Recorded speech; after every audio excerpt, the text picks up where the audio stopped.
صحرائے خاران پاکستان کے جنوبی حصے میں بحیرہ عرب سے متصل ہے۔ یہ تقریباً 200,000 مربع کلومیٹر کے رقبے پر محیط ہے اور اس کی آبادی تقریباً 1.5 ملین افراد پر مشتمل ہے۔ صحرائے خاران کی آب و ہوا گرم اور خشک ہے۔ اوسط درجہ حرارت 20-40 ڈگری سیلسیس کے درمیان ہے۔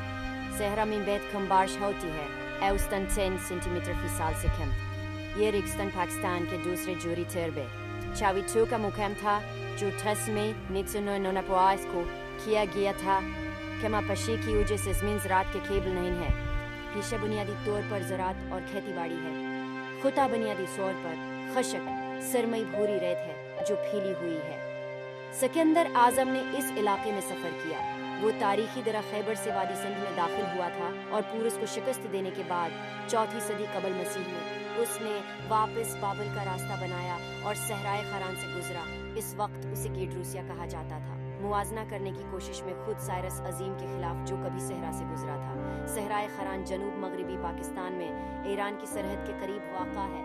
یہ تقریباً 18,000 مربع میل 6,622 مربع کلومیٹر کے رقبے پر محیط ہے اور یہ زمین کے خشک ترین مقامات میں سے ایک ہے۔